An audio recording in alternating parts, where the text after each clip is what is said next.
Before we start this video, I got to ask you guys a question. Is this retribution? Is this vengeance? Is this the right thing to do?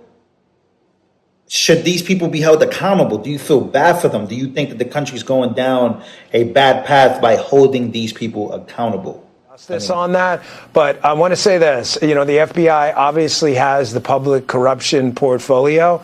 And yes, if you are a corrupt politician out there, if you are engaged in behavior, you know what you're doing, we're going to find you. I promise. No one is going to get off. The days of selecting and putting your partisan bias on and taking care of your friends, those days are over. I'm just going to play the clip. Fox News alert. James Comey just became the first FBI director to face criminal charges. Just moments ago, the Department of Justice announced a Virginia grand jury indicted James Comey on 2 charges for obstruction and for making a false statement to Congress. Here's the moment when Comey got caught. Mr. McCabe, who works for you, has publicly and repeatedly stated that he leaked information to the Wall Street Journal and that you were directly aware of it and that you directly authorized it. I can only speak to my testimony. I stand by what the testimony you summarized that I gave in May of 2017. So your testimony is you've never authorized anyone to leak. I'm not going to characterize Andy's testimony, but mine is the same today. No one's above the law, and lying to Congress is a crime. And now he's facing up to 5 years in prison. Comey should have known this would have caught up to him.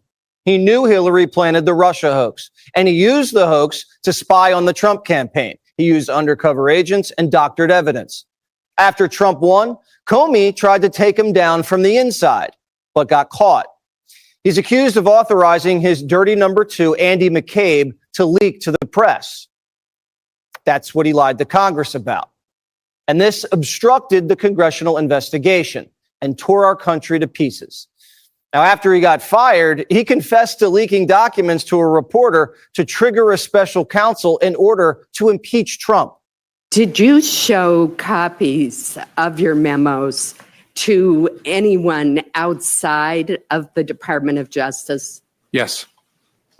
And to whom did you show copies? I asked, President tweeted on Friday after I got fired that I better hope there's not tapes. I woke up in the middle of the night on Monday night, because it didn't dawn on me originally, that there might be corroboration for our conversation. There might be a tape. And my judgment was I needed to get that out into the public square. And so I asked a friend of mine to share the content of the memo with a reporter. Didn't do it myself for a variety of reasons, but I asked him to because I thought that might prompt the appointment of a special counsel. And so I asked a close friend of mine to do it. Comey was sniffed out staging a coup and framing the president as a traitor, a Russian operative, then leaking and lying to Congress about his operations. These are actual crimes. Remember, they had to make up crimes to charge Trump. 34 felony counts, charges for a crime that have never been brought before in the history of our country. This isn't revenge, it's accountability. Biden gave Merrick Garland the green light to indict Trump, and they indicted dozens of high-ranking Republican officials and hundreds of Republican activists. They put a lot of people in prison. They censured us. They debanked us. They spied on parents. So this is nothing. So far, the Trump DOJ has indicted 2 Republicans, John Bolton and James Comey. And why would we believe Comey's side of the story? He lied about Russia for years.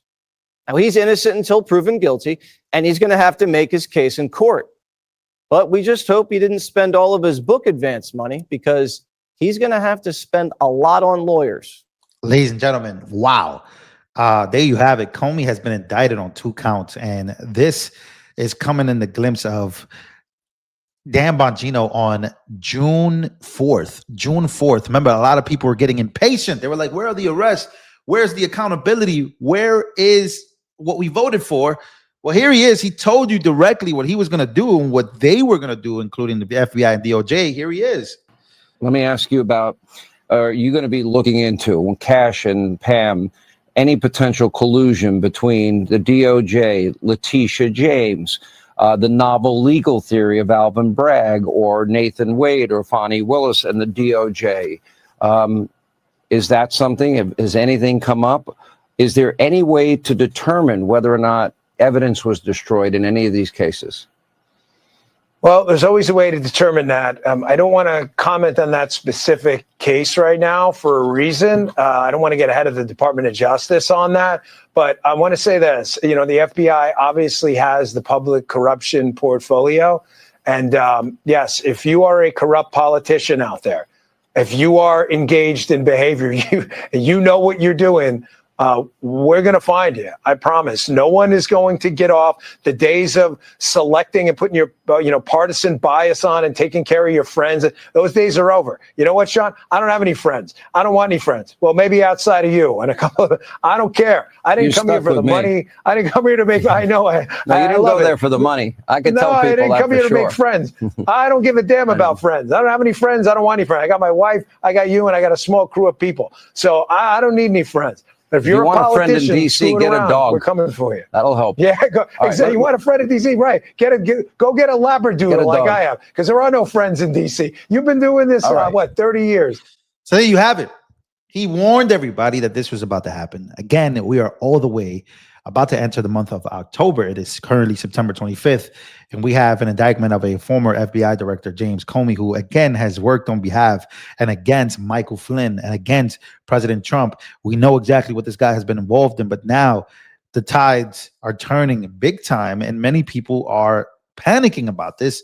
In fact, I want to play you a clip of what's going on here on Senate Democrat right now are drawing up legislation to combat the indictment of James Comey. Senator Richard Blumenthal announces.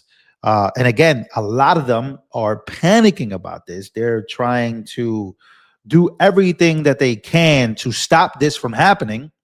Many Democrats also have gone on TV, again, on CNN. They're all on CNN tonight. To basically say that this is doomsday. This is doomsday, that nothing or no one will ever be the same because of what has happened and what has transpired by President Trump. Congressman from California in the House Judiciary Committee. And he was saying, that Congress needs to stand up. And I want to ask you in this context, what can you do right now as a Democratic senator about this? I can ask questions of the Department of Justice, which we will do. We can support colleagues and others on the Republican side who may be inclined, I hope they will be, to draw a line here and protest. Obviously, I have no role in court. I was a prosecutor for 4.5 years as U.S. Attorney in Connecticut. I also was Attorney General for 20 years. The most consequential decisions I made were whether to charge someone, because nobody ever fully recovers from those charges. A lot of people believe that an acquittal just means there was some technical issue. So I think it's important to encourage the private bar to step up. Donald Trump made deals with a number of the major law firms in the country. They ought to rip them apart and say enough is enough. I would encourage attorneys in the Department of Justice to stand up for their conviction and conscience, as Eric Siebert did. He's the U.S. attorney who resigned rather than bring those charges. And as a member of the United States Senate, I'm going to go to the floor of the Senate. I'm going to go to committee meetings. I'm going to speak privately. I'm going to protest. And I am going to seek legislation we're formulating right now that may well prevent some of this perversion of justice. Unbelievable. This guy is unbelievable. I kind of want to show you guys something here that I found. It's this post by Joe Biden, right? Joe Biden, J.B. Pritzker, Tori Tara, Mark Hamill, Congressman Jamal Bowman at the time. No one is above the law. I mean, it's screenshotted everywhere. No one's above the law. Remember when they were all screaming this, when indictment after indictment began to happen? Remember that? They were all screaming that at the same time. It gets even crazier about that. I can actually show you even more, right? No one's above the law was like their favorite mark. They loved it. And now none of them are saying it, because they legitimately thought that Trump would eventually be gone. Trump would eventually be gone by now. But guess what? It's just not happening. It didn't happen at all. And now they're cooked. Now they're reaping what they sow. In fact, this guy's got it on camera. Got James Comey got on camera. Take a listen. My family and I have known for years that there are costs to standing up to Donald Trump, but we couldn't imagine ourselves living any other way. We will not live on our knees, and you shouldn't either.